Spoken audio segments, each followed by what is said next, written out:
So guys, welcome back. We are going to cover the final 12 mods today that are part of the public vote category for the Farm Sim 19 mod contest. So you just watched a little bit ago probably a video related to part 1 of the public vote. There were 14 mods covered in that video. 12 mods are going to be covered in this video. And then in the same playlist, the mod contest playlist, you're going to find all of the maps submitted in the best map category. We covered all those in individual videos. We also covered all of the mods in the modern classics category and in 3 distinct videos. We kind of batched them all up. The first one covered, I think, 9 of the 12 mods in that batch. Then we had the Polish pack, was all a video all itself because of all the things included within it.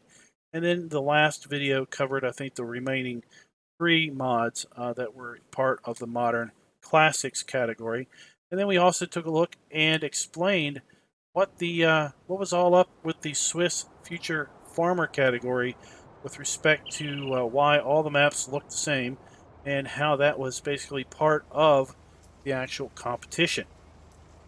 So without further ado, let's dive on in and close out this particular project, which is covering all of the mods from the mod contest for Farming Simulator 19. And the first one we're going to take a look at is going to be a large mechanic shop. Let's just jump up here to our placeables area. We're going to go to placeables and then sheds. And we have the large mechanic shop by by Naughty Pine. I don't even know where that came from. Let's move this over here. Take a look. Let's rotate this. You can see it rotates on its center point. Double set of doors there. Let's go ahead and put it down. And there we go. $195,000 for this thing. This is a big building indeed. Big bay doors on the front. This thing is designed for some serious machinery. You got 2 doors on the front that both open up. Got a set of double doors on the front you can go into. Then we also have a side door on either side of the big bay. And this is basically, you can use this to store your machinery, or you can use this to customize and repair your machinery. Come over here to the laptop, and what we do is we hit R, bring up the workshop trigger. And the workshop trigger is encompassing this entire bay. So both big doors, anything inside this big bay, you're going to be able to use the workshop trigger on. Have a light switch. Hit up this area. Quite nice. Then around the back, there is an interesting section back here. Almost its own little side area. There's hoses here, so I'm assuming that this is kind of set up to be a wash bay. Pull it in, and you can open the doors, close the doors.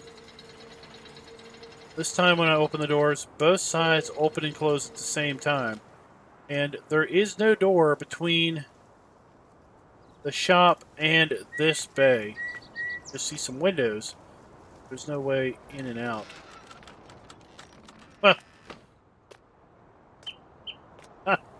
Well, I go and say that, and then I find the hidden secret door. I was a little curious because it looked like it was a different color, but I didn't really understand why, maybe. But when I walked up here, I saw the F1 menu said open door, so looky there. So just take everything I just said about there being no way between the 2 sides to be completely a falsehood. If you open that up, you get a lot of area in here. Store all kinds of big toys. Indeed. And that is the large mechanic shop by Naughty Pine. Now let's head down to the store. We're going to go ahead and take a look at our next mod, which is the Sigma Plus pack. Okay, this is a set of cultivators. Let's go ahead and take a look here. They're cultivators. We have the Palm Sigma Plus, $25,000 for 4.5 meter cultivator, or $32,000 for a 6 meter cultivator. 115 or 160 horsepower, respectively. Let's go on in here to the smaller one, 4.5 meters. Do have a configuration option. Looks like it's missing some language information, but it's basically the S-tine here, or we could change it to a P-tine type situation.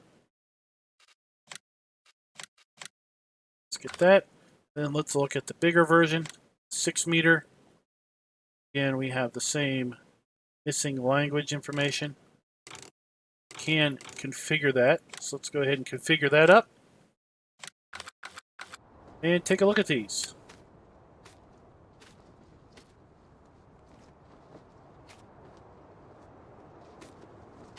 Obviously the way these work is they just fold down, get to their full width, but they are folded up to be in a transport position. Let's go ahead and get in our tractor here, and I'm bound and determined to get rid of all the poplar today. Let's go on down to the poplar field and see about cultivating a swath. Before we do that, I think we're going to need a front weight on this thing. Let's get a front weight.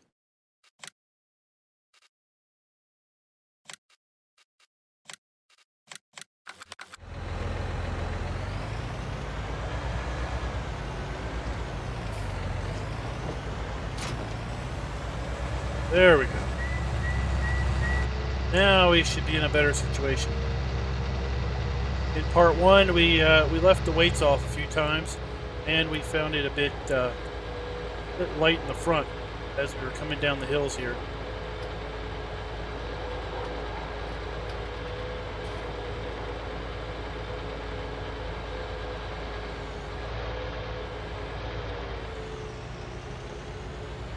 All right. Unfold it. We do have hose hookups, as you can see.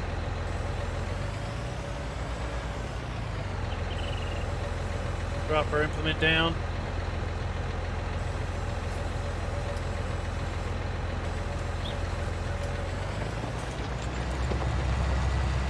Dragging it across the soil.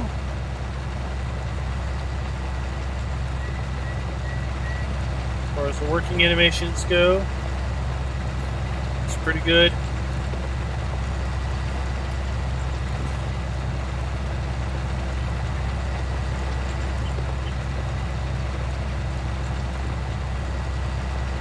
Maybe I should hire a helper when I do this, as opposed to do it freeform, huh?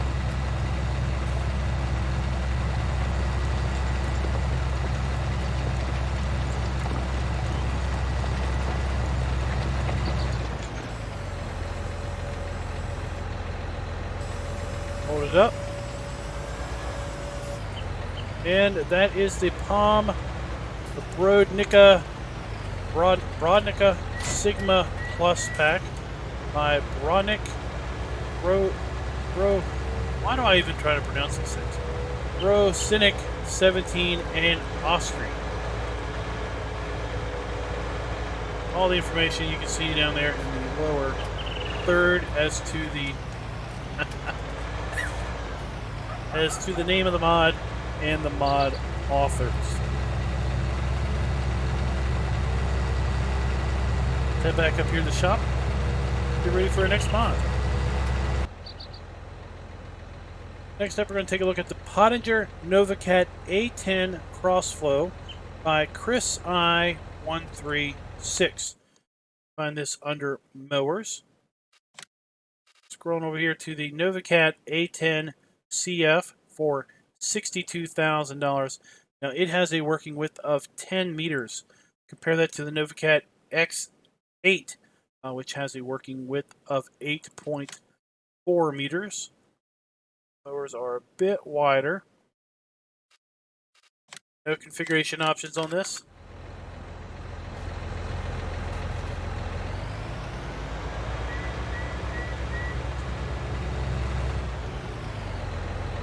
Go ahead and hook up to these things and see how they work.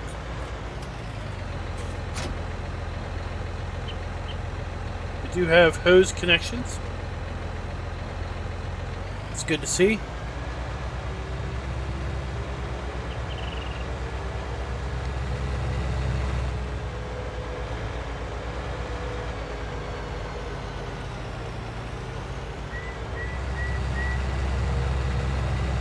Going to make our way down here to our test field.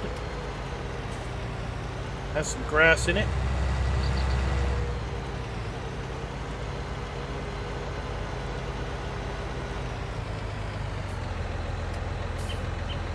Let's unfold. See, we have brake lights on the rear, flashers, nice bright lights. Let's lower it down.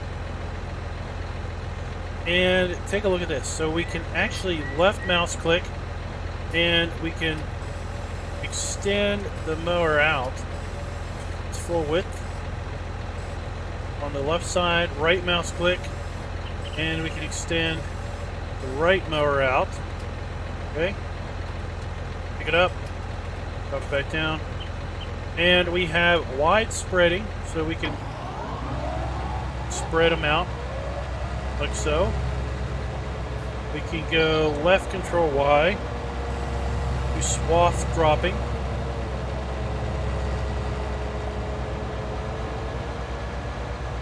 Okay, let's move over here where we haven't mowed any grass, because what you're seeing is you're seeing some grass that was left over from a different video.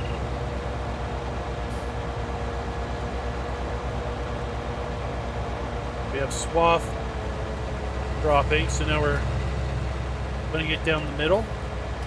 Left control Y. Left swath. See, it opens up the mower on the right.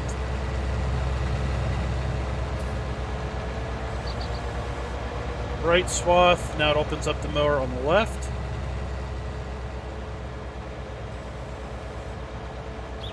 Spreading them down evenly again.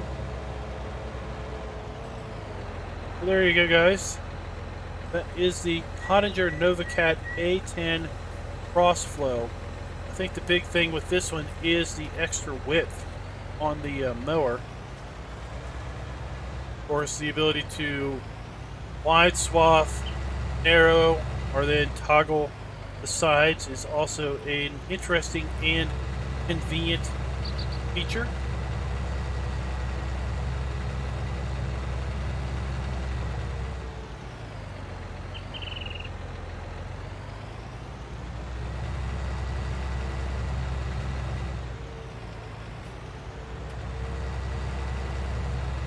Let's go ahead and take this back up here. Ready for our next one.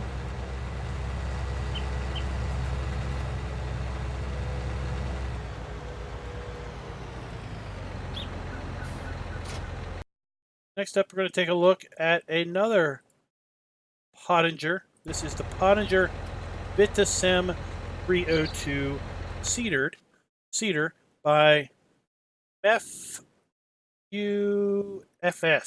Okay, once again, today's not a good day for trying to pronounce very, very interesting names.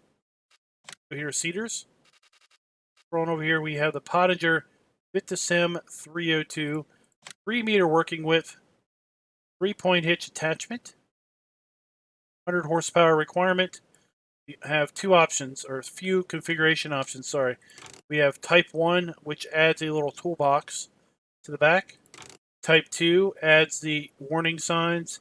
Type 3 adds the warning signs and the toolbox. And then we're back to standard. Go ahead and lease that up. Let's get a bag of seed. Wait, I've got pallet of seed.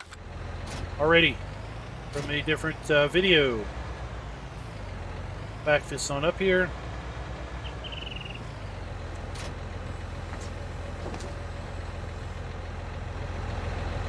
Open the cover.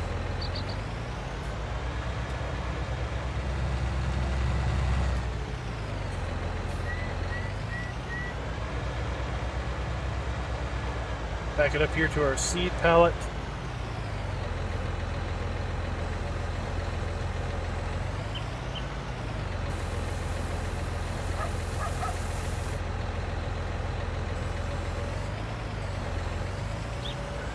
Oh, a little bit of the seed showing through.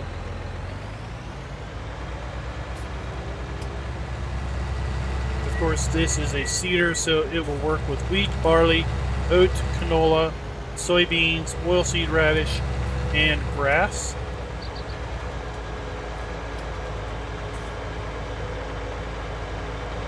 Now, the other day, or not the other day, but part one of the public vote, I believe there was a mod that was intended for you to connect a 3-point hitch seeder to. I forget which pack it was in. It may have been in the Modern Classics pack, all I remember. But at any rate, this could also work for that because this is a 3-meter working width and 3-point hitch connection. Some dirt animations flying up there in the rear. The dust.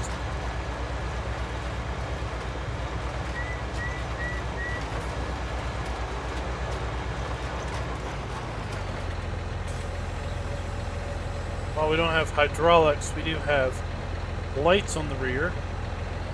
Or we could have lights on the rear if we had the warning signs. That's why we have the power connector.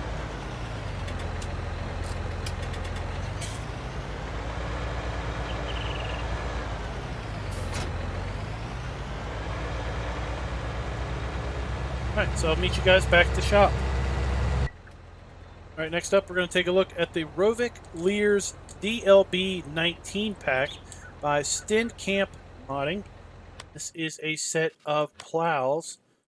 Go to the plow section, find the Rovic Leers. We've got the DLB 19 5-shank, 2-meter working width, 100 horsepower requirement, 7-shank, 2.8-meter working width, 140 horsepower requirement, the 9-shank, 3.6 meters, 180 horsepower requirement, the 11-shank, 4.4 meters, 220 horsepower, and the 13-shank in 5.2 meters and 260 horsepower.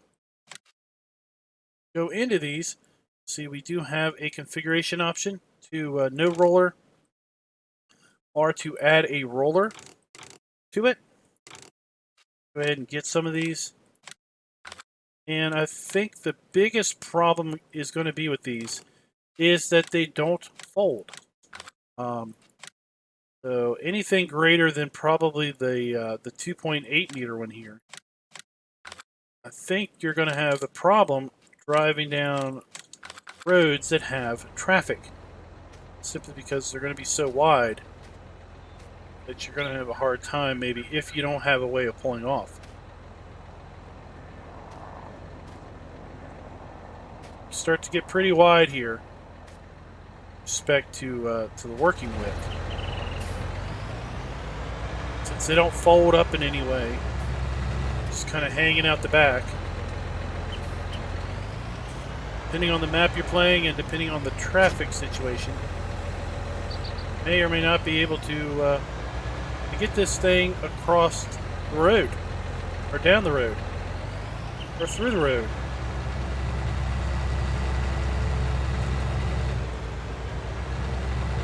I'm going to go ahead and grab the big one.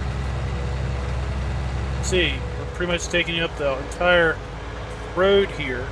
So if this road had oncoming traffic, we would need a way of pulling off the side.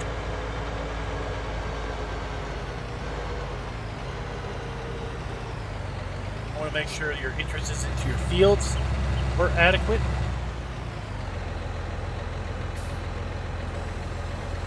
Slow down.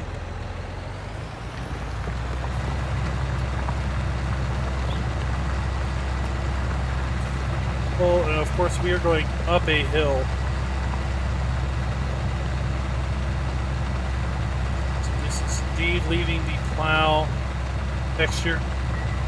See this mod being useful or helpful or desirable to folks because it's a squared off plow as opposed to those folks that don't like the angled in-game plows. With respect to trying to carve out a field, it's a lot easier to carve out a field with something that has a squared off edge.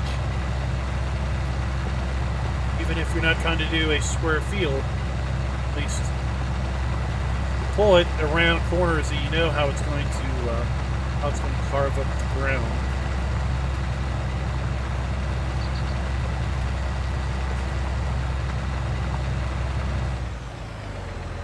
Well, there you go, guys. That is the Rovic Leers DLB 19 pack by Sten Kemp Modding. Now we're going to take a look at Scarok The Car by North Modding Company. This is a pickup truck. Find this here under vehicles and then cars. We have the NMC North Modding Company Scarok, $75,000, 1,000-liter fuel capacity, 74 miles per hour, 120-liter fuel tank, and 300 horsepower. See, this holds seed and fuel. Seed and fuel. Go ahead and take a look at it here. As far as configuration options go, we can choose main color. We can choose our rim color. Okay. Then we can go down here. We can choose single style. That relates to this roll bar here. Dual style. Long bar style. Back to single. Then we have trailer hitch, trailer low. Trailer and trailer low hitch. You have a power hitch there. We have trailer, trailer low, and a tank. This would be for your fuel transport. Then we have a fifth wheel option. And back to just a trailer, trailer low. Then we have the engine setup, a city runner. 325 horsepower. Workhorse, 425 horsepower. Off-roader, 625 horsepower. This also gives you a bank of lights. And I should say the Workhorse gives you a bank of lights on your roll bar with some warning lights, some beacons, and some cab lights. Also get a trim package around the wheels, around the fender, the bumper here. Got a front bumper bar. Then back to City Runner. Then we have our wheel setup. We have 33-inch Road Runner tires. Go to 33-inch off-road. 33-inch off-road wide. At least I think that's what wide is representing.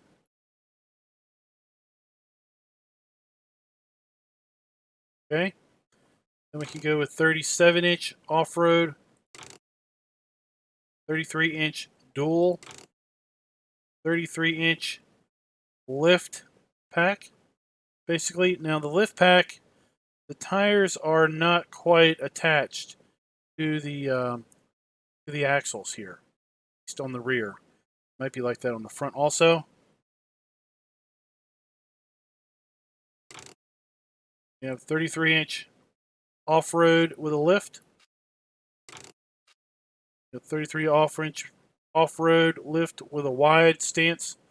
Wheels are set a little further apart. Let's take a look at that. Let's go back to this one. Wide. 37-inch off-road lift wide. You can really see now where that gap is between the axle and the rims. So they need to have brought this axle out more. Or put some sort of spacer in there. 33-inch dually lift normal. And then we're back to 33-inch Roadrunner normal. Let's go with the 37-inch off-road wide setup. $100,000, basically $99,000 with this configuration. Let's take a look on the inside. We have animated gauges. You have a bit of a display here on our dash.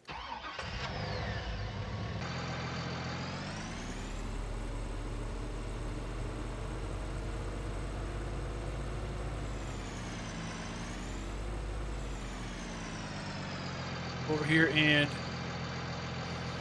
fill up our tank. Then we're filling up the storage tank in the back. Supposedly hold 1,000 liters. We're not going to bother with filling it up for the 1,000 liters. Just wanted to see if it did indeed fill. Then let's take a look at the lights here. We have our first stage lights, second stage lights,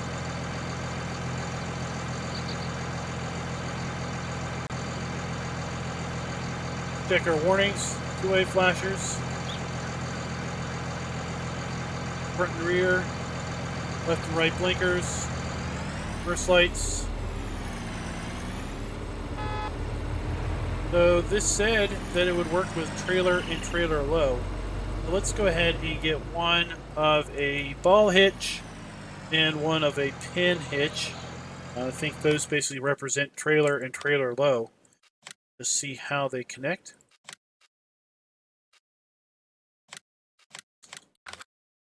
That one, this one.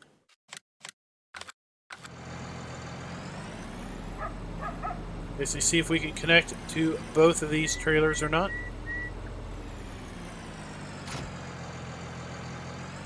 Definitely connect to that one. Now, this truck has a fifth wheel hitch.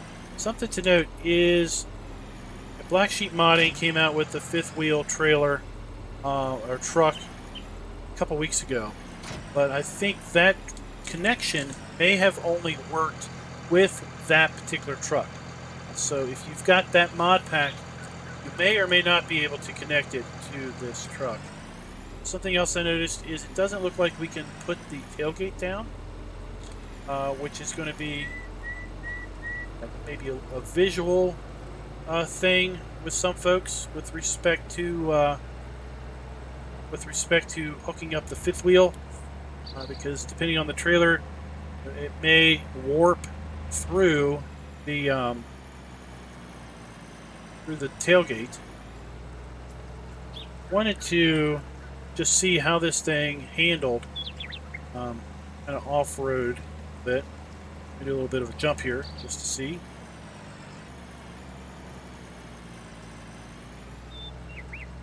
Got some rough field here. I want to check the suspension out, just see how well the suspension's been set up on the truck.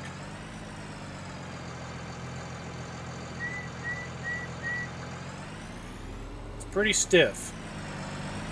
See, the rear axles are not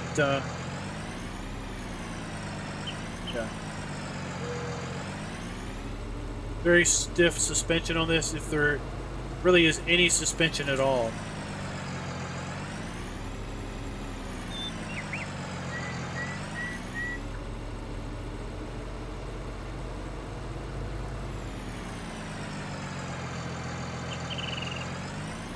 Right, that's what I wanted to check out. So that is the Scarok truck.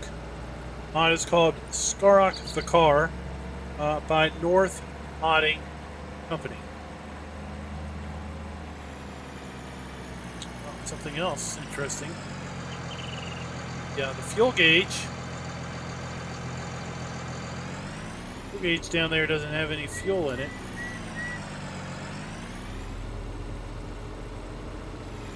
The HUD down there, the fuel gauge doesn't have any fuel listed.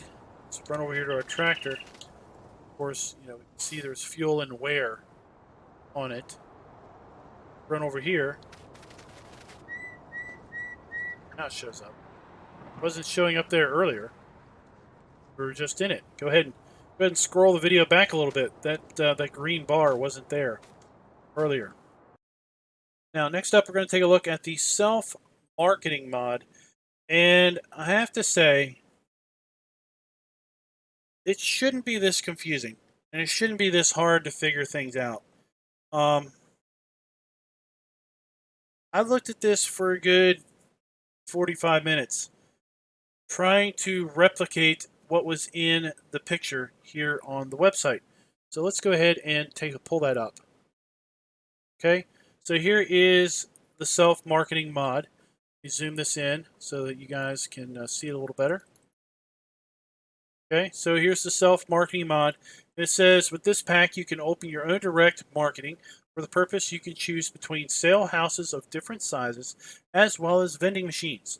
Self-marketing means fresh food for customers 24 hours a day and a clear conscience as they know where their products come from. Yeah. Good marketing. Freshly stocked, the products are provided to them by their producer without intermediate trade. Yeah. Good marketing. For you as producers, okay. So depending on which model you choose, they will have different costs and profit. Good. Sales houses are available in 3 different construction methods: large, small, and as an extension. Okay. Eggs, milk, potatoes, and soybean can be sold at all cottages. Okay. There are 2 variants of the vending machines: vending machine for milk and eggs, and milk filling station. For this purpose, 3 shacks in 2 different sizes are offered as storage facilities. And you see here there is a telehandler with a vending machine and a supposed shack, double doors. Okay, so you must put this in there, right? Here we have an example of a vending machine inside the store. There is one pictured, okay, inside the store. Then there's another one of the sell points. Another sell points. Here's a couple of vending machines just outside. Okay. So let's take a look at the mod. Now that we think we have a general idea of how it's supposed to work. So one way we can find it is we can go to Farming 5, because this mod is by the mod author Farmer 5 Tom is the mod author, so he made his own brand here. Farming 5. We can find him here, there, or we can go to Placeables and Miscellaneous, and we'll find them there as well. So just for simplicity's sake, let's go to Farming 5. So we have a vending machine, and the vending machine is used to sell eggs and milk placed by front loader. Okay, let's take a vending machine and we'll just spin it around, and we'll just put it right here. Okay, and then we get a milk filling station, another vending machine. Let's put it right here. We're just going to put the boxes there. Then we have Selling Lodge as extension. Okay, a wooden house used for selling goods like soy, milk, eggs, and potatoes is placed as an extension next to a shed. Okay, Selling Lodge as an extension for Automat. Selling Lodge Big. Selling Lodge Big Automat. Selling Lodge Small. Selling Lodge Small Automat.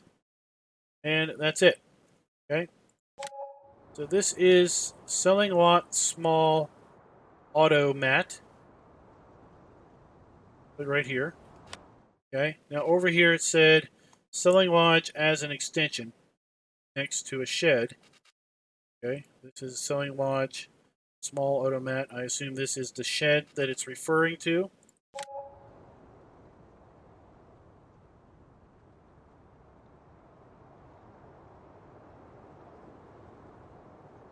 I don't really see where you would put this.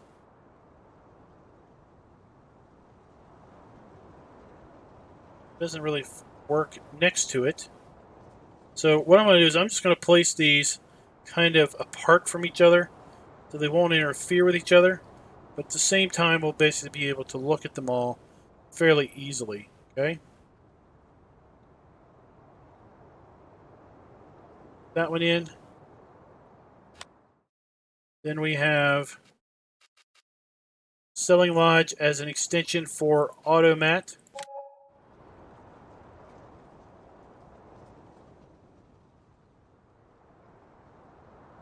We have double doors on this one.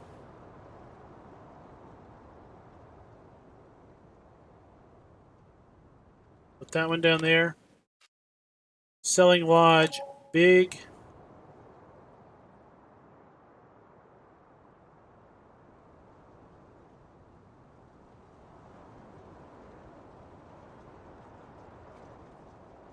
Down there.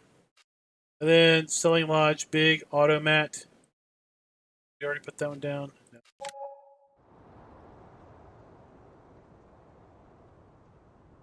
Put this one back here. Selling Lodge, small.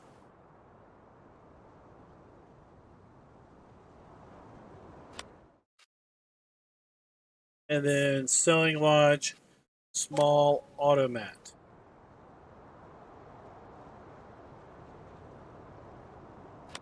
Okay, so now we should have basically one of each of these. Okay. Now I've got a telehandler here, so let's go ahead and get a pallet fork. We're going to need a pallet fork for this.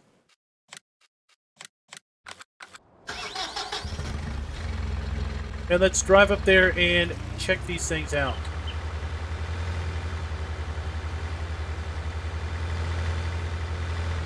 I suppose if I had eggs and milk, it might make a little bit more sense. I don't have that here in this game save. I don't have the availability to that at the moment.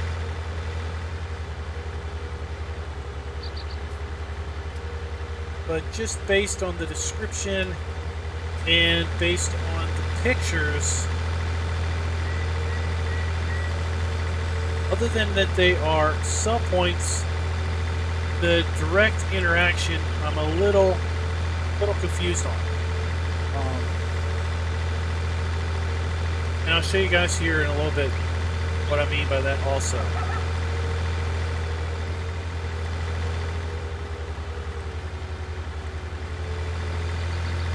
So here are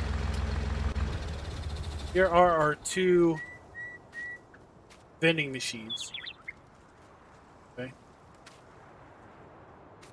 So this one, front. Okay, if we come around the back, and I found this by accident, we have unwrapped the self-marketing automat. Okay, we're not going to do that quite yet. Same with this one. Unwrap the self-marketing automat. Come over here to this building and open it up. Okay, we've got a nice products in here, money box. Got a light. We have a light we can turn on. At any rate, this is like where you would put your vending machines, right? Then over here, it says change advertising. We can click on that. It says something else. I don't know what it says. I don't know what either of those say. I don't know if they explain in any better what we're supposed to do. Okay. We look at our triggers. You can see we really don't have a trigger here at this building. We got something over here to the side. Okay. Nothing really on the inside other than the trigger for the door. Theoretically, a trigger for the light switch. See, I can't walk in. Can't actually go in. There, I went in.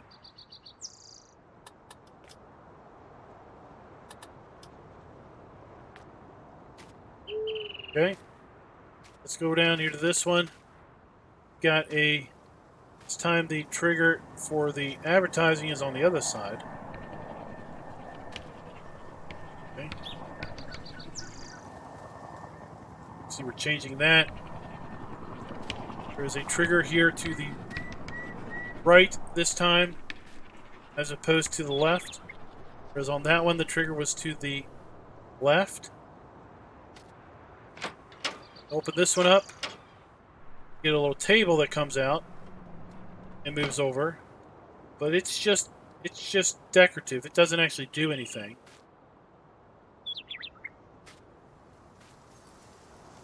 I'm trying to go inside and it's just stopping me through these double doors. But there is a side door that I'm able to use.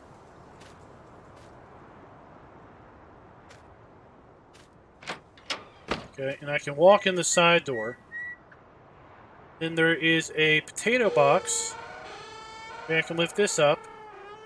It doesn't appear to do anything. I haven't seen any triggers, change. I don't know why I can exit here, but I can't walk in it. I'm trying to walk in and it just stops. See, the potato box is open. I don't see anything new showing up as far as the trigger goes. Gotta walk in the door here because I can't seem to double doors. Close it, okay? The same for these buildings. There are triggers either on the left or the right, depending on the building. This one has a trigger on the front.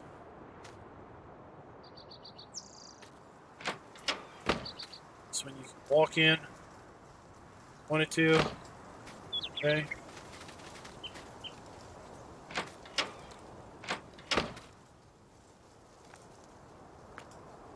So it'll let me walk in without any issue.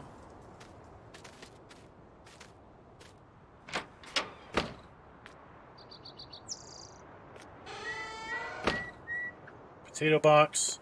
Alright, so let's look at them here in the prices screen. So as you can see, we have now hotspots for these. 1, 2, 3. We have vending machines, hotspots. Okay. If you look down here at the prices screen, we now have prices for soybeans, 3. Prices for potatoes, 3. We have 4 entries for eggs and 4 entries for milk.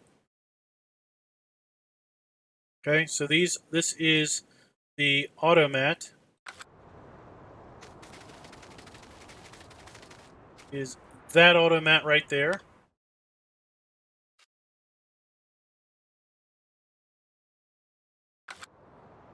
Gross one is this one right here.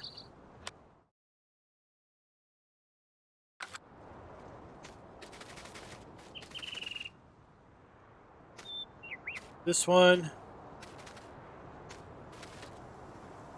which has a little side door here. Okay. And I guess these connect to these other things. I guess I'm just not understanding or seeing how they would match up and connect. They don't seem to connect in any logical way that I can see. But then again, not the most imaginative at times. Okay, so all of the ones that have the single door are listed here in the price points. That means the ones with the double doors are really intended for you to put these automats into. Okay, let's get rid of that.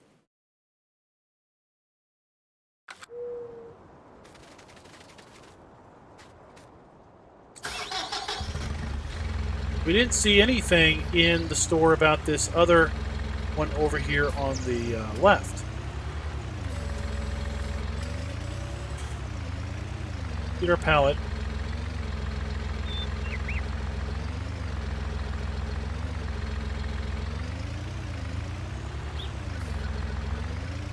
Pallet, I think, could be a little bit bigger.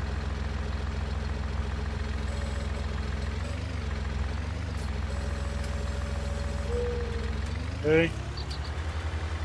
When I was testing this, I had a hard time getting the pallet off of the forks, which left to another whole great set of frustrations.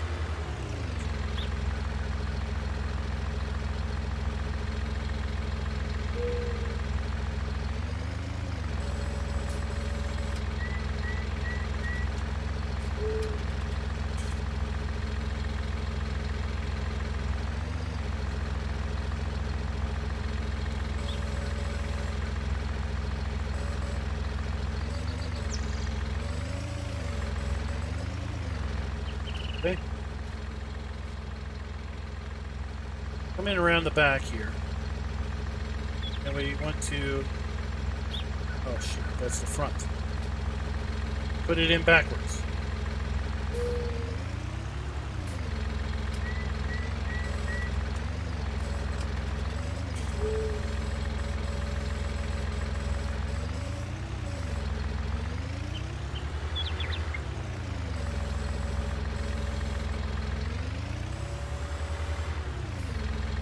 Let's turn it around. I don't want to unwrap it outside because then the pallet disappears. But the pallet's still, the collisions are still there for the pallet, which makes it even more awkward. There we have it. I don't suggest trying to use a front loader for this because the extra reach that the telehandler gives you really is what's going to be most useful for this.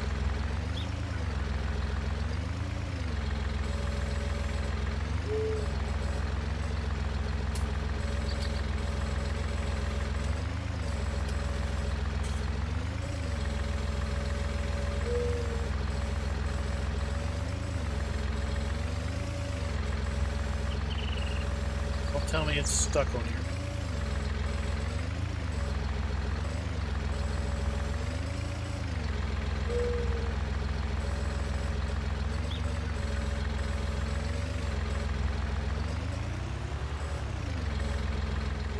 So now that we're in here, okay, come around the back, you can unwrap it, okay, some little interesting sounds going on. Let's nudge this machine to the back.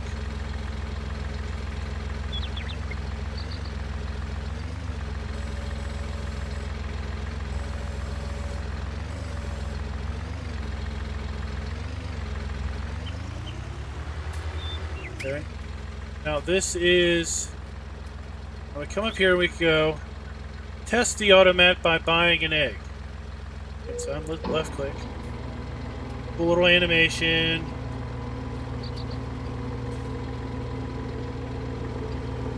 Comes out. Okay. But can't take the eggs. All I'm doing is opening and closing the door. Left click and I can open it. Okay, I can close it again. Can't seem to do anything with this.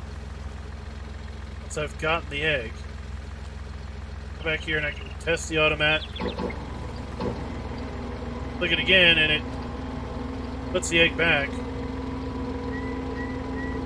Okay.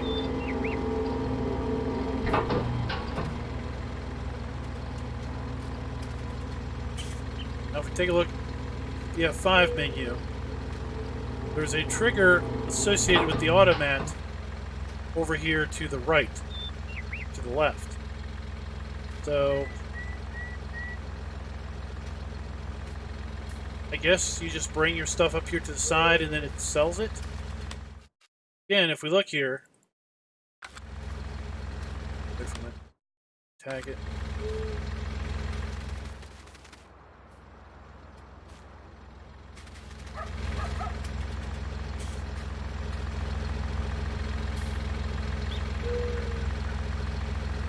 I don't know. Like I said, there needs to be some more explanation or some more pictures or something. I'm just not picking up on what you're supposed to do with these things. If you look at these, you can see there's a trigger off to the side. This is the milk one.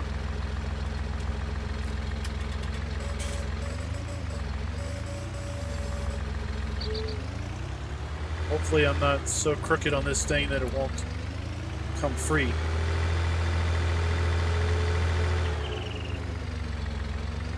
Let's not fall off. See, we've got a trigger on the left, on the right. We also have a trigger on the right of this thing. Whereas we had a trigger on the left of the other one.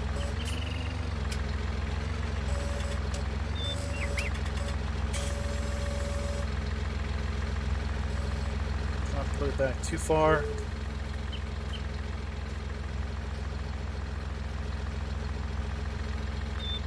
Go in here. Unwrap it.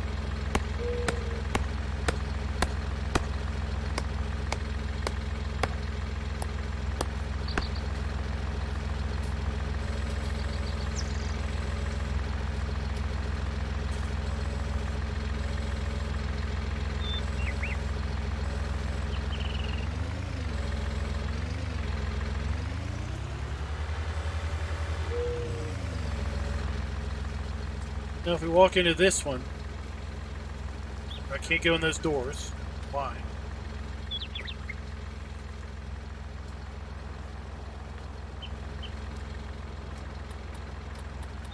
Turn the light on.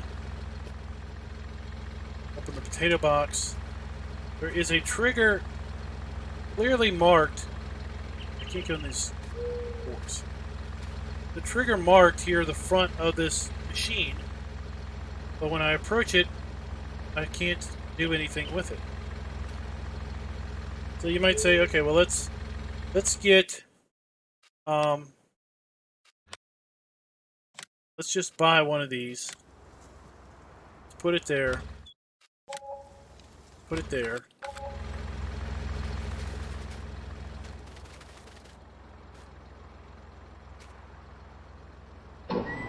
Oops.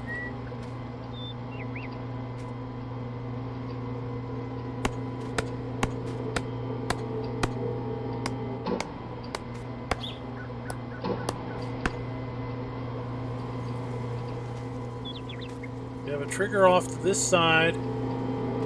This little box here is what we're going to test. This little box here is what's opening and closing the door. Okay. This little box on the back is what we use to wrap and unwrap it.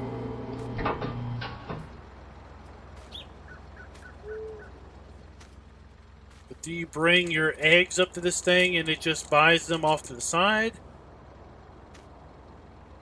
I don't know. I'm not picking up what mod author is attempting to do here. Here's the milk machine all by itself. No other triggers to conflict with it or anything. I walk up to it. I don't get any type of prompting to be able to do anything with it.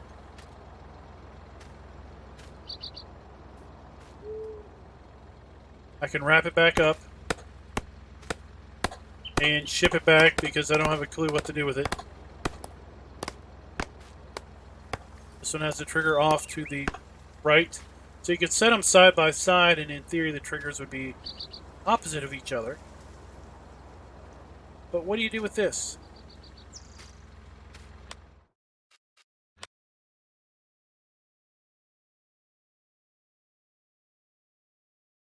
I don't know.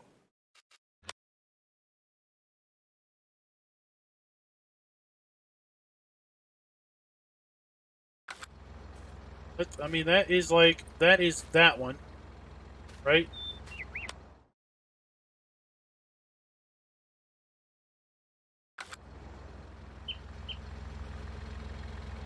And if we put the marker on this one.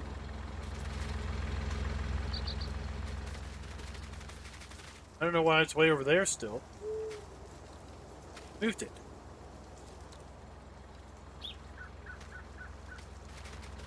Bet you if I move this one, the tag here would probably stay there too. So, like I said, I don't know. These don't seem 100% obvious, other than the fact that I can sell eggs, milk, soybeans, and potatoes at these. I assume I would go up to the side that has a trigger. These vending machines, other than, I don't know, maybe they're just something to play with. Plop down a vending machine somewhere, but I don't know what this one does. It's not showing up in the escape menu and the prices screen at all. Oh, here it is, up here. Milk tank Selly. Okay, so here it is. That was misspeaking there. Again, it probably shows up where you tag it. Yeah. And it only wants to buy milk. But I don't understand. Maybe after you buy milk, maybe you can come up here and you can do something in the front. There's obviously a trigger here in the front to do something with. But yeah. Just wish this one was a little bit more maybe self-explanatory, or the description was a little bit more descriptive on this one. And I have the same general issue with the next mod. Couldn't figure out the next mod at all to save my life. I have no idea what's going on with it. So let's go on back down the shop and we'll pull that one out. It is the set Palox by Juju62. So there is a special attachment for telehandler, and then there's a series of wooden crates that are a part of this mod. And the wooden crates you can get as a fill trigger with potatoes, seed, fertilizer, and lime in it, or you could get it as a shovel that has potatoes, or basically just a shovel. So let's take a look at that. Go to big bags, go to pallets. Okay, we have the fill trigger, and then we have the shovel, $1,050.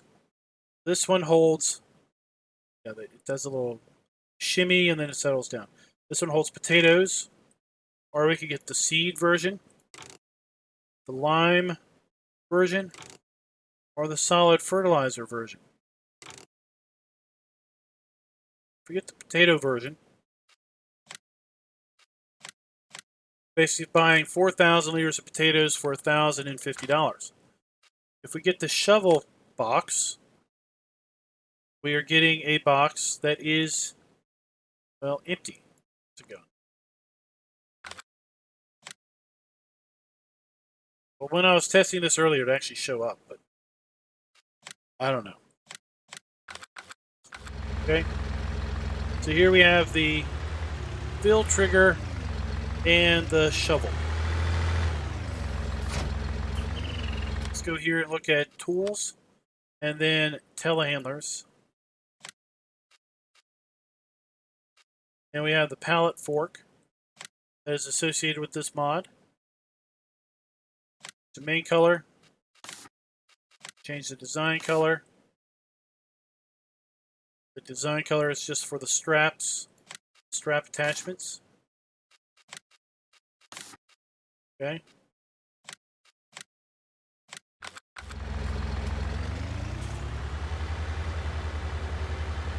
What this allows you to do is, one, it allows you to strap the box, and two, it allows you to rotate the box.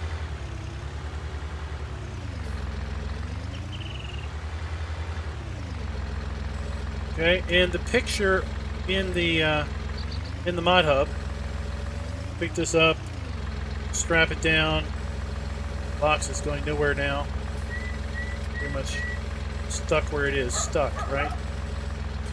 see the cover vanishing when I get this close. Okay. Obviously this wants to go inside there, right? So if we look at our menus, we can both left and mouse click, and we can rotate this left and right. So first thing I thought was let's try to tip this into this box.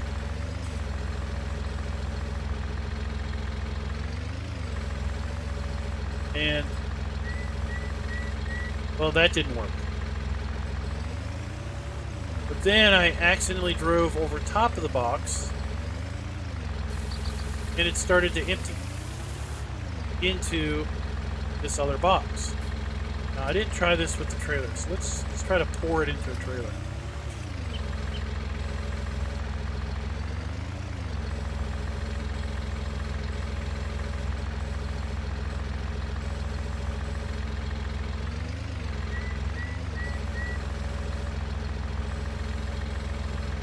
Pouring it at this one.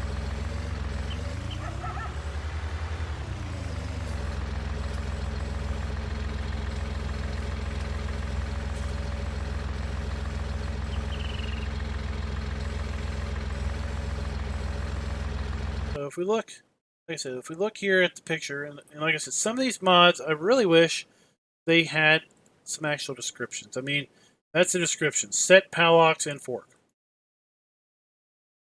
Here's a picture. And there it shows an empty one poured, and as if you were pouring it out into this. Now, I can't reproduce that, so I don't understand this mod at all. So let's all right, let's put this one down then. Maybe it's because this one is a fill trigger, right?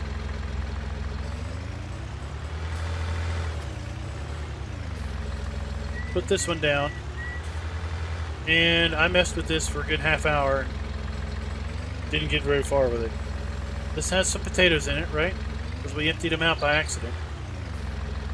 If I hold this over, oh, this one worked, so if I hold it over here, nope, nothing. Okay, well this is a shovel. Well, like a shovel, dump it, right? Maybe that's what they were doing. Let's get this over this. And nothing's happening. Rotate it as far as it'll go. It's not pouring out.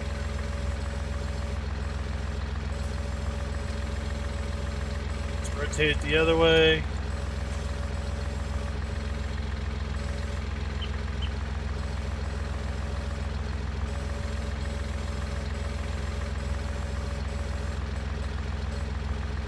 As far as it'll go. Not pouring out. So I don't understand this mod at all. As best I can tell, it's a box where I can buy 4,000 liters of product fairly cheap. Can I pour this into this? This doesn't even recognize that it's a doesn't pop the cover open.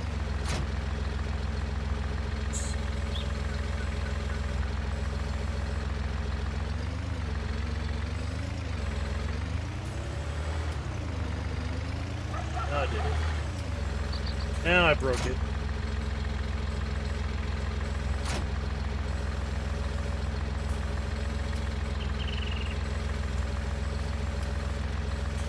Now I have... The whole world is ended. The whole world is over. I don't know. I don't get it. Someone who's super smart, who's probably like, duh, this is how it works. You're a complete idiot. Go ahead, put it in the comments what I'm supposed to be doing with this. Because, again, maybe I'm on a little tirade about just frustrated, not figuring things out. things should be self-explanatory, or you need to spell it out in the description a bit more than just 3 words. So let me clean this up, and I'll come back to the next mod. Alright guys, well, something else that's even more fun is you can't get rid of these boxes. You can't sell them. Once you seem to buy them, they're just kind of, I guess they just kind of stick around. In fact, I kind of already knew that because, well, around the corner here, here's the 2 boxes I got when I was trying to test this thing out. I got a box of seed. They say I emptied it from this one to that one. That's the shovel version. This is the fill type version. Yeah. Once you get them, you can't get rid of them. Not in your garage. You can't sell them back. You can't return them. I don't know what you do with them. But, I guess you're going to end up with a whole bunch of boxes. You're just going to stack up beside your building. It's kind of like we see on the Farm Sim, where there's a whole bunch of these potato boxes just stacked up alongside. But at any rate, enough with that. Let's move on. The next mod we're going to take a look at is the TRAC by IMPTS. And this thing is unique. Let's just say that. So we're going to find that here under Tools. Sorry, under Vehicles and Miscellaneous. TRAC pre-production, $320,000 for the base. For the base machine, 49 mile per hour top speed, 420 horsepower. Here is the base machine. And I will say that the first time you configure this, you're probably going to be completely clueless. The second and third time you configure it, you'll probably be clueless too. Only after you really mess with this for any period of time do you really start to understand what on earth this thing is doing. So we have choices of rim color. We have choices of main color. And we have a choice of design color. Okay. Let's change this back.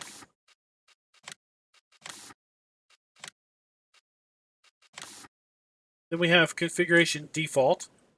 Okay, this is our configuration. Well, then we have standard adapter A.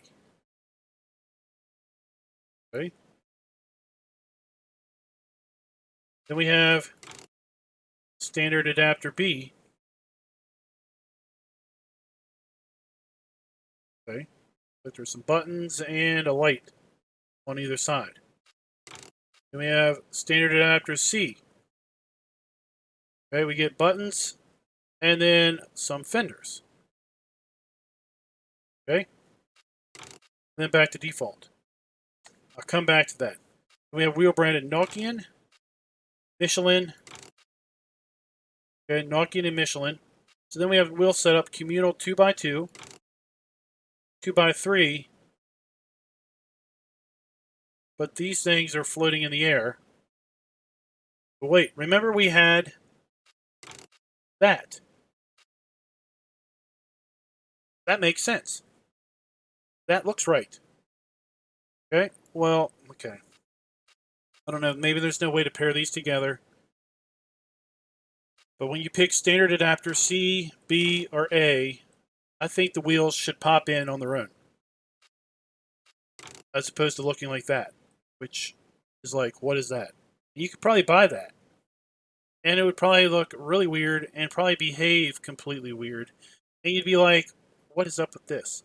Okay. So basically we have communal 2x3 or communal 2x2. Michelin 2x2 narrow, 2x2 broad wheel, 2x3 narrow, 2x3 broad wheel, and back. Okay, so let's get 2x3 narrow. Michelin. We have 60, 80. As far as engine setup, the 80 kilometer version isn't any higher horsepower. It just gives you a faster speed down the road. So let's get one of those. And let's get a default. Obviously without this by 3, because that would probably just look completely weird. Okay, so let's get one of these two. But we're not done. Now we have to go buy the attachments. And the attachments are scattered around. One of the attachments is here under fertilizer technology. So we'll do lime and fertilizer. Okay. Got the main color, design color, go prototype E or none. Okay. Then we find the rest over here under, oops, not the rest. We have weights over here under weights, multi-weight, 800 kilogram front weight, 1100, 14, 2000, 2600, or 3000 kilogram weight options. Okay, again, we have design color, main color, and then the rest are here under miscellaneous. We have the standard adapter, standard tractor attachments. Made no sense to me when I got it first time. Support adapter made 0 sense to me the first time. Trailer attachments and carrier system for support tools. I'll be right honest with you right now. I still don't understand what support tools are. And then we have elephant loader. Front loader with 4 to 5 T with wheel loader attachments. Okay. This made a little bit of sense when I first looked at it. So let's look at the standard adapter. So basically, this side connects into the tractor, TRAC, and then this side is basically, okay, we have our PTO, we have our front and low hitch, we have hose hookups, air hookups, electric hookups, okay. We have our color, go design none, panel and fender, okay. So let's just do none, okay. Let's lease this. Now let's go to this one, support adapter. So this is what connects to the TRAC. This is what's exposed on the outside of the TRAC. And I don't know what this thing is. Looks like it's for, well, I don't know. Maybe it's for something that's not released yet. Because I looked through the video. They have a video on the mod page. I watched that video 3 times, and I never really saw what this was. How they used it in the video. So maybe something is going to come out later that this is used on. Design. We get panel and fender, or none. Attachers, standard. Or, look, well, we can get wheel loader, tail loader attachment, or standard, okay? Well, let's get this one. I didn't get this run the last time around. I just got standard. It made no sense to me why you would even use this. Let's get this. Then let's go to the elephant loader, yeah, whatever we want to call this. Okay, we have our same color for design and main color. We have none, get a cover, or none. Let's get it with a cover. It's going to look better. Wheel loader attach, telehandler attach. We've already got a telehandler stuff, so let's get telehandler attach, and we get that. Okay, I mean this stuff is pretty expensive. $35,500 for that, $21,000 for that, $18,000 for that, $1,000. Then you got to add the weights, so 3,000 pounds for the max weights. Let's go to fertilizer, 38,000 for that, and then the actual TRAC itself is 320,000. Now we could find all of that if we go to brands and then TRAC. Okay, we can find it all listed there, and that's how I know I didn't miss anything. Because first time around, I didn't know where I didn't see the weights, and I didn't see this first time around. So here is the whole system. Okay, now let's get a couple other things. Now let's get some other stuff. Let's get one of these. let's get one of these. Already looked at that.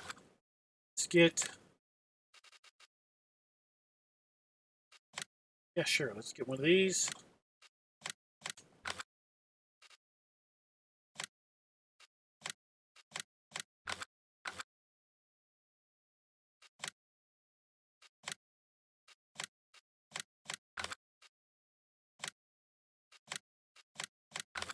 Okay, so now we've got a whole bunch of stuff to play with.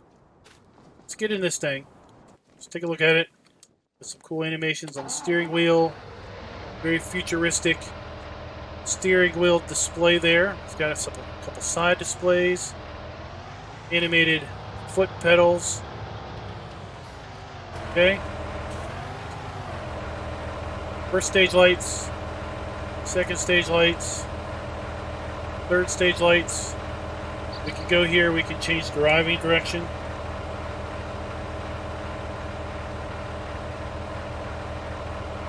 Okay, so we can be rear facing or front facing, or who's to say which side facing is which side.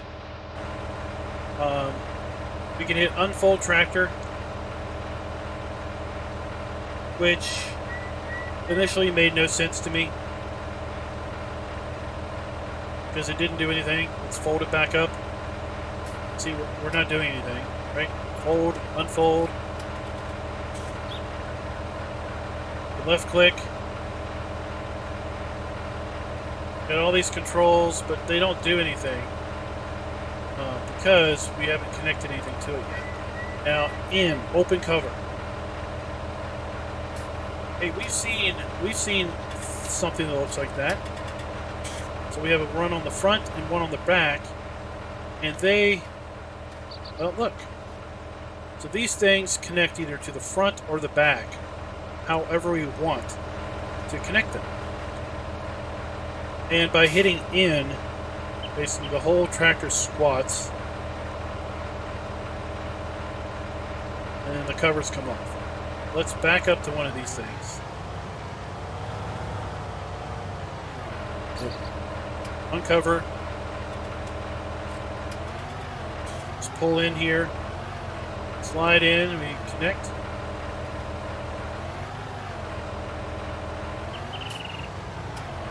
Okay.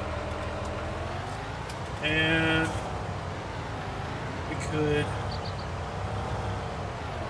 connect to this one. Okay. Then we hit in. Now the wheels will toggle back to the tractor. We hit in. Basically everything comes back to a proper stance.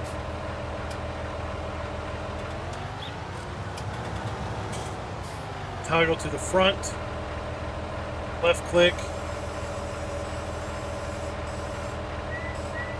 basically raise and lower this. Now this is where this thing is kind of weird. So we have our standard PTO trailer hitch hydraulic connections under this thing. Left click, left mouse button, left and right, raise and lowers is this. Up and down angles it like that. Okay? Right mouse button up and down raises and lowers this thing. So you can put it in this position and then have a trailer. No trailer. Let's get a trailer.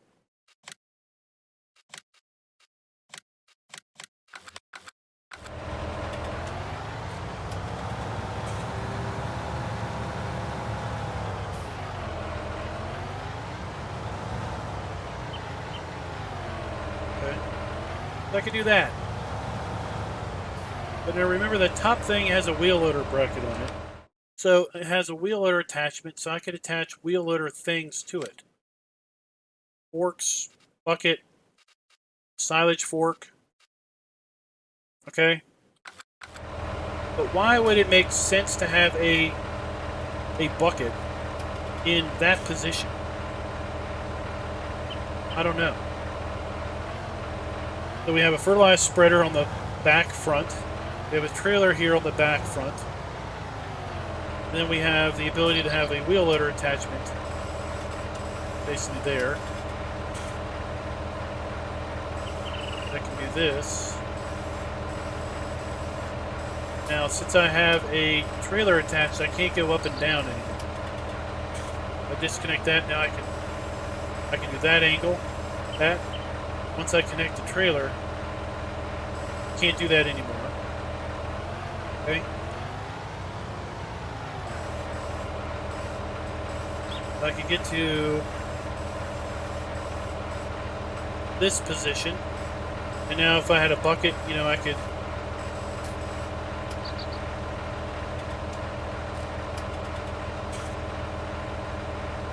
kind of, you know, unload and load something maybe. I don't know. This whole contraption, this one makes little sense. I haven't figured a use case for that one.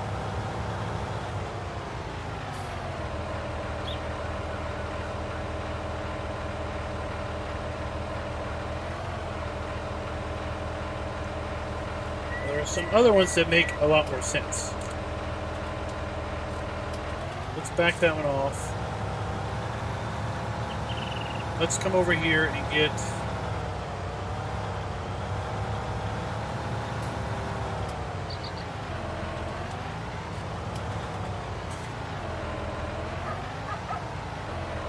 this one.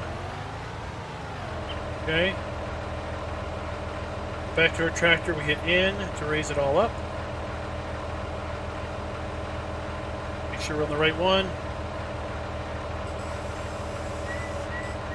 So now left and right does this. Left and right, up and down does this. Okay. So left and right. Left mouse button basically does that action. Left mouse button up and down does this interesting action. Okay. Right mouse button up and down does this.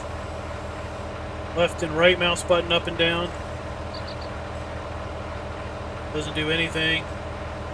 Center button left and right doesn't do anything with this tool. So let's get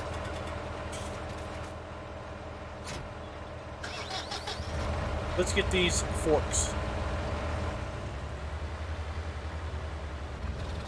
It makes a little more sense once we see the forks or the attachment move. So we do have four-wheel steering.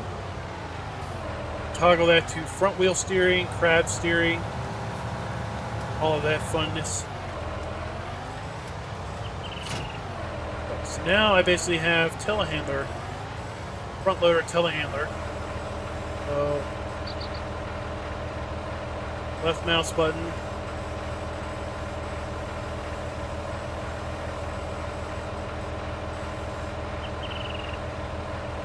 Toggle back to the right thing. There we go.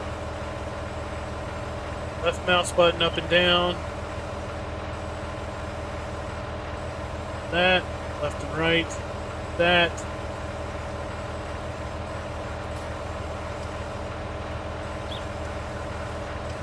Okay.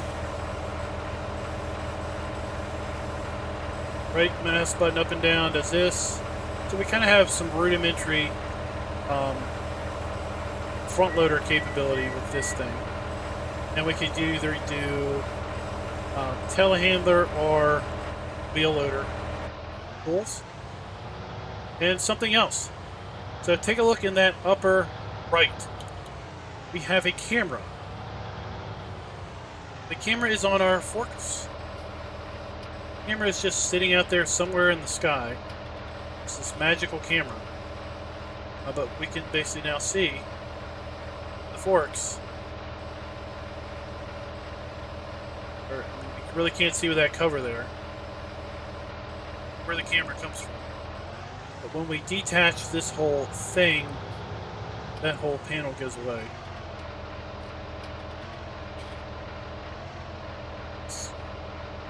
Squat down on this again.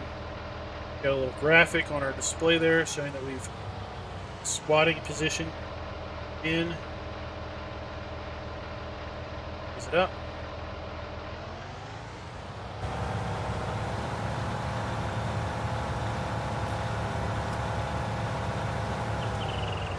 That is, I mean, that's a fertilized spreader. I don't really think we need to demonstrate use of a fertilized spreader. What I do want to show off is this other one. Let's use the other one for this. So the other one comes with 3-point and hitches and PTO and everything on the back already.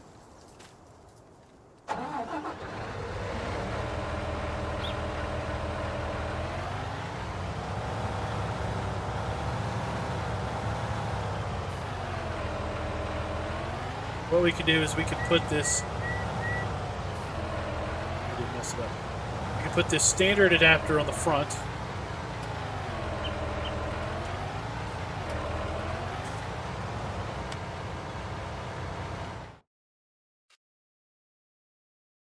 Set it.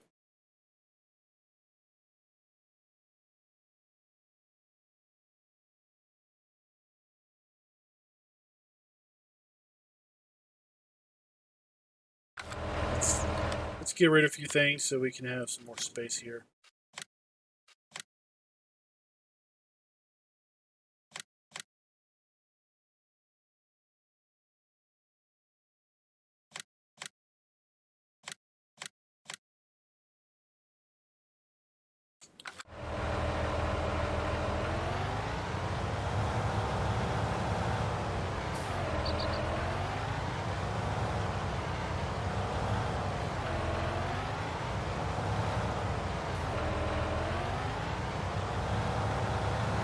I think this is an interesting there we go. That's right.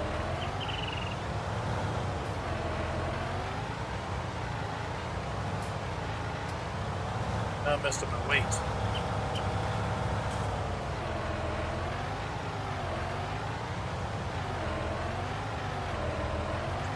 Wait. Oh well, we'll move over it. So what we can do now is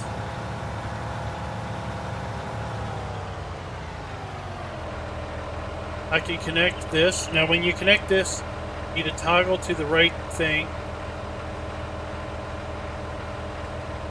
And the left mouse button up and down. Okay, so we have to actually lift our thing that's connected via 3-point. Over here to the mower.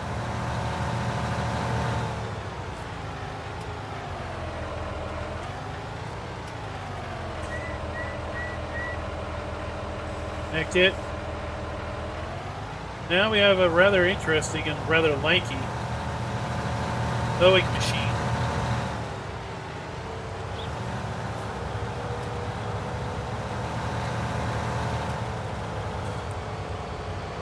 Or of course you can hook this up. You can hook this up with a tedder, a baler on the back, whatever you wanted.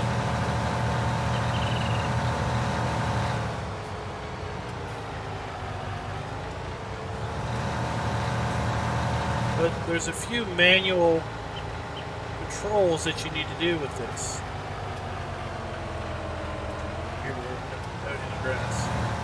You unfold this. Okay. We lower it. Go to the tractor.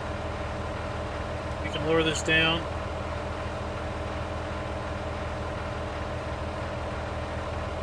Okay. Now let's go back to this. Hold that.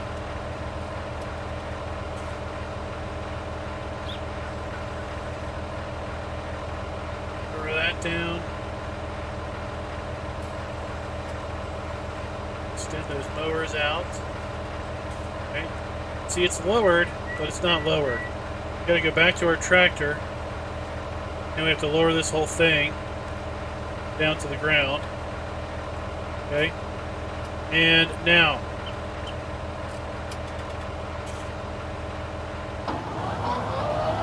Let's turn our mowers on.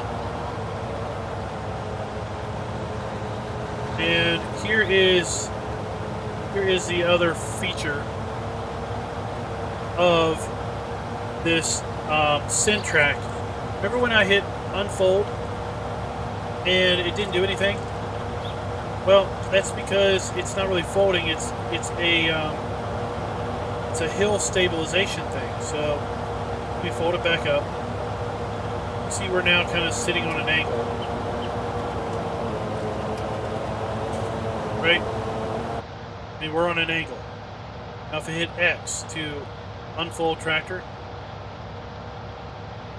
you can see the icon on the display is showing us that we are. The frame is at an angle, but we are not.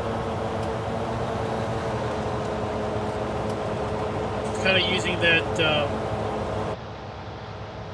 using that same technology that the Ropas use to keep the cab level, while the tractor itself is at an angle. Of course, it only goes to certain extremes. Still, it can be pretty cool to be. Obviously, you're on an angle, but the cab is nice and flat and stationary.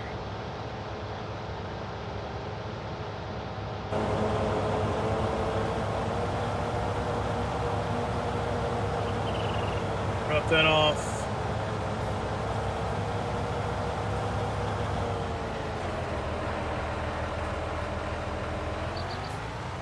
Drop that off. So in this configuration, or you could do this configuration by that just as it is, and then you could buy 2 of these standard adapters, okay? And then you would have a front and rear 3-point and a front and rear PTO, trailer hitch, and all of that. You wouldn't need to deal with this 2x3 configuration to get that.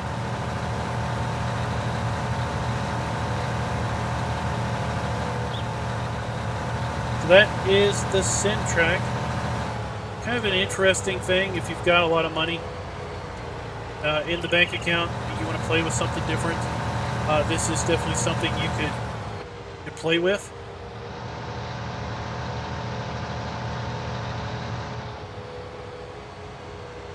Weights there, they connect with 3-point. So if I didn't mess these up, I'd be able to hook this up. A 3-point. Or it looks like maybe, oh, maybe that's what you could do.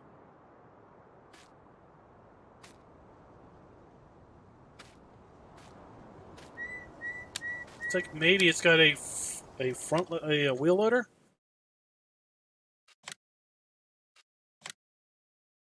You know how these look?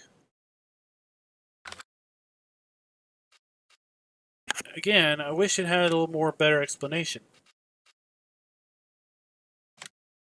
But it looks like maybe this would connect to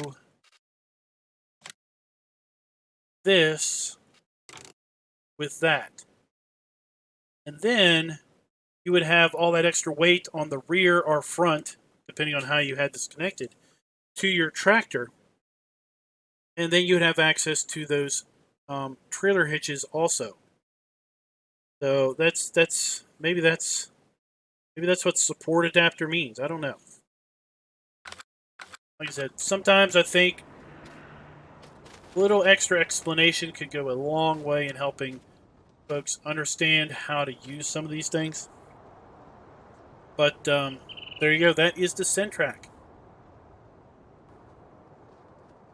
So now we've cleared everything out of the way. We've got just 3 more mods to look at, and then we are going to call it done for the mod contest for Farm Sim 19. So, first up, we've got the TopliftStaja and Trentsysteme. So that's how I'm going to pronounce that one. This is by BM Modding and Wopster. Go here to Vehicles. We're going to find it here in a combination of locations. First, if we look at trailers, we're going to find the Trent box and the TopliftStaja, basically the hook lift trailers for that, the IT runner trailers. Here we have the Trent box, 35,000 liter capacity. Change the main color to any of the standard in-game colors. Change the capacity from 35,000 liters to 40,000 liters. You can see it makes it a bit longer. Or 45,000 liters to get it the longest length possible. Logo bright versus logo dark.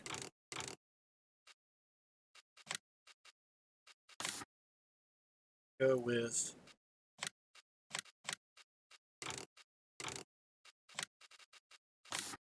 all kinds of crazy configurations here. Let's just get a pair of these. Longest and the shortest version possible. Then we also have the TS2257 hook lift trailer. So our tires are Lizard, Trelleborg Twin Radial, T404, T404 Broad,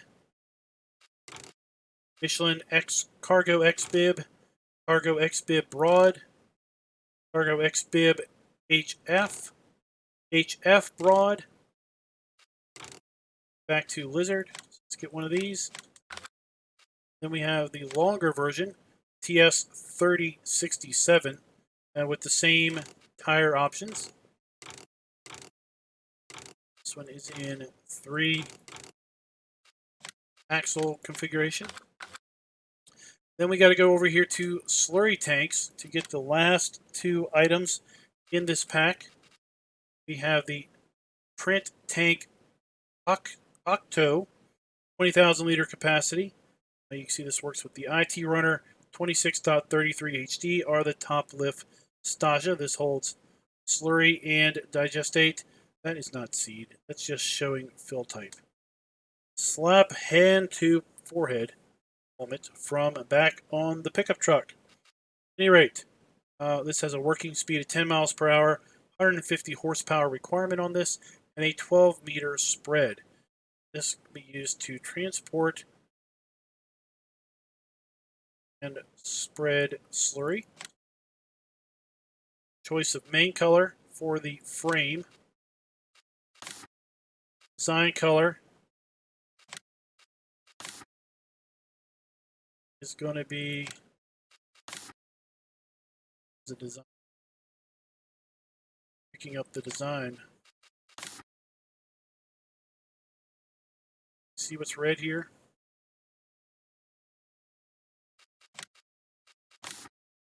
Oh, the pump. The pump is the design color. If you really care about the color of your pump, then you could change that. Capacity is 17,500 liters. 21,000 liters. We get a stretched tank. 2 different options there. Logo dark and logo bright. Let's get one of each. And then we have the Trent Tank Jumbo.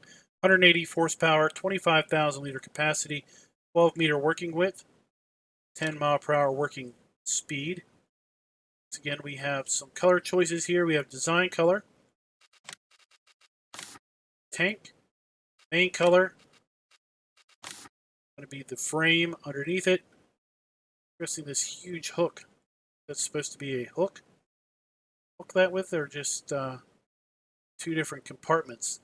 Some sort of way of getting contents from one to the next. At any rate, we have light and dark color logos. Capacity 20,000 liters and 25,000 liters.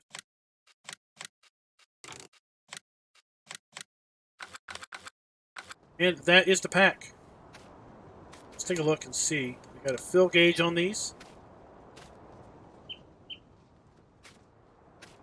Short version.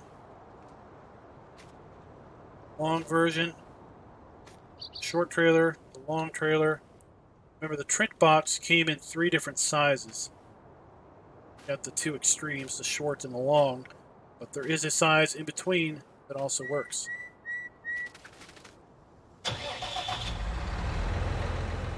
So we're not actually going to use the slurry spreaders. I had not recalled that this was going to do slurry, and I actually just took the slurry system out of the folder. So just want to see how these attach on the various trailers. This has a steering rear axle. It does not lock reversing, by the way. This is the short one. Not have a rear hitch on the Star lift.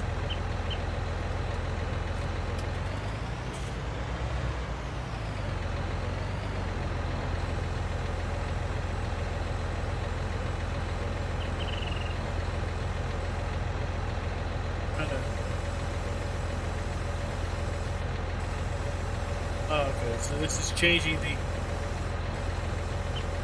the front of the container there. Right click, we're adjusting our hitch height on the trailer. That fits fairly well with the short one.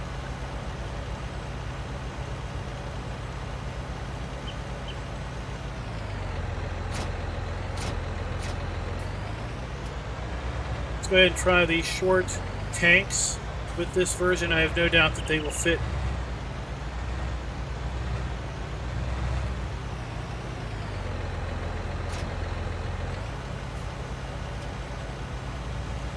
Let's just see how they roll on.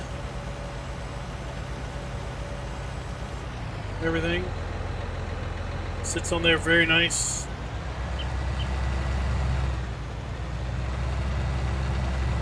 Turn the tank on or off. Doesn't look like we have any other functions necessarily with respect to this tank.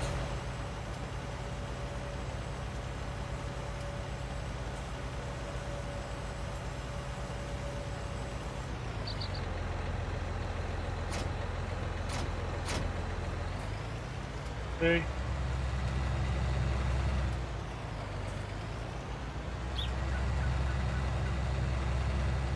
Little short jumbo slurry tank.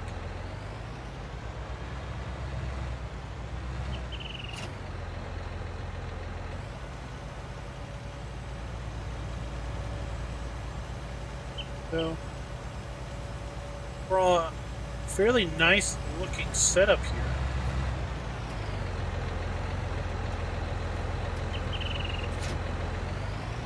Go get the long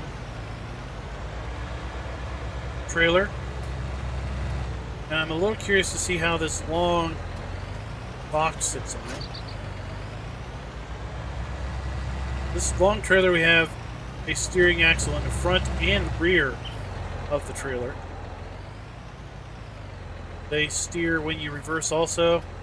Some folks have difficulty backing up trailers that have steering axles. Because they don't expect the trailer to basically turn as quick as it is. That's something to be aware of.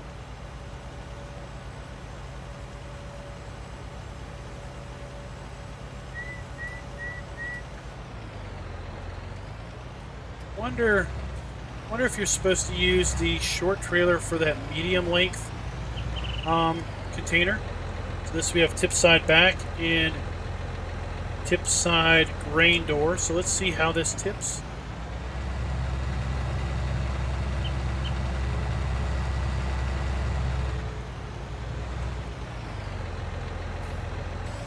Control I. And overall, it looks a lot like the IT Runner box, the grain container from the IT Runner. It's the same way, works very similar. Yeah, the grain door.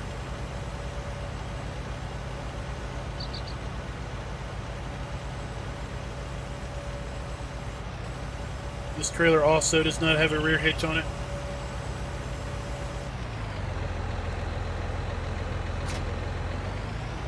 Guys, that is the TopliftStaja and Trentsysteme by BM Modding and Lobster. So let's clear this stuff out of the way, and I'll be right back with you. All right, next up, we're going to take a look at the Vaderstad Cultus 300 and 350 by Matt26. Find this here under Cultivators.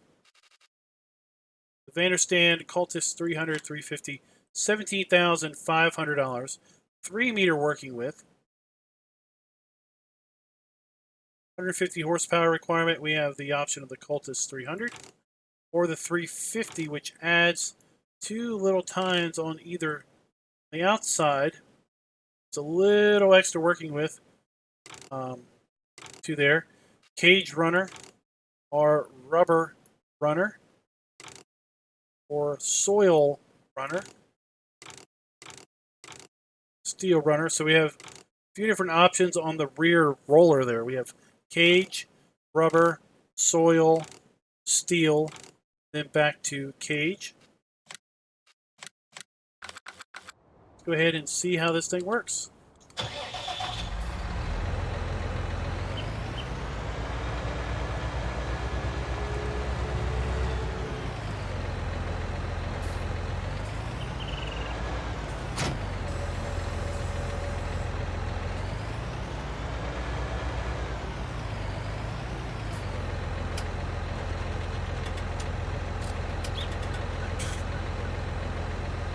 Decals on there look real nice.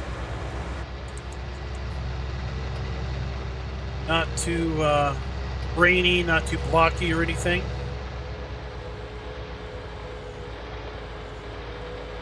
Let's head down here to our poplar field, and I think we might have one more pass before we basically get rid of all the poplar down here.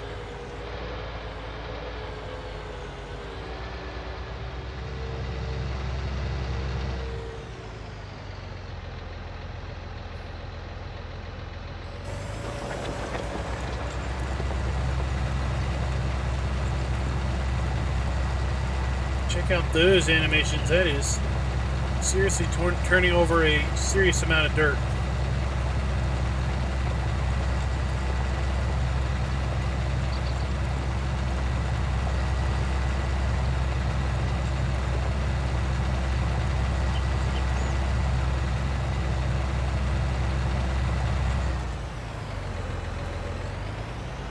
That will that'll scratch through a field pretty darn quick, even though it's only got 3 meter working width.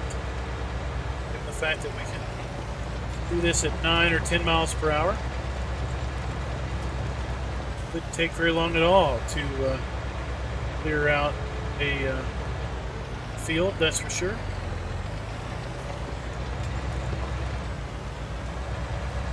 It's the Vaderstad Cultus 300 or 350, again by Matt26. Alright, so the final mod on our journey through the mod contest is by DMI 20mm Normandy. It is the Veenhuis Silagedistributor. That's how I think the brand is called. So many brands, so many weird, interesting names. At any rate, this is a silage leveler. The Veenhuis silage here, 3 meter working width. It is a powered unit with PTO, 3 mile per hour working speed. Now, I do not have here on the map silage in any way, so we're not going to be able to actually test this mod other than to just show it off.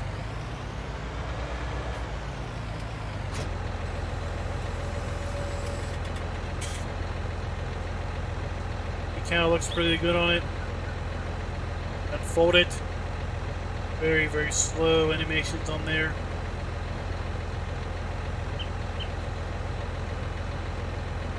So there are no hoses or attachments of any respect to this other than PTO, but that's because there are no lights or anything on here. You fold it, basically there's no PTO, there's no hydraulic cylinders. It's just being lowered into place. You do have a PTO shaft. This is powered. Turn it on and then we can raise and lower it with our left mouse button. Angle it with the left mouse button, going left and right, up and down.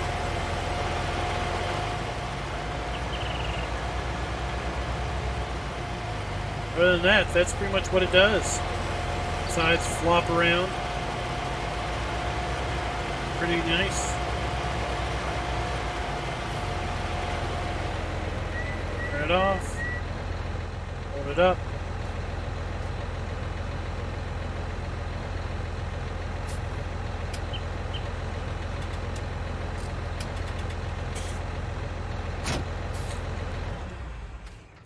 There you go, guys. There we have it. So that is the Veenhuis Silagedistributor. It is the last mod we're going to take a look at here as part of the Farm Sim 2019 mod contest. This has taken us a week to get through all the mods. 61 in total were released initially.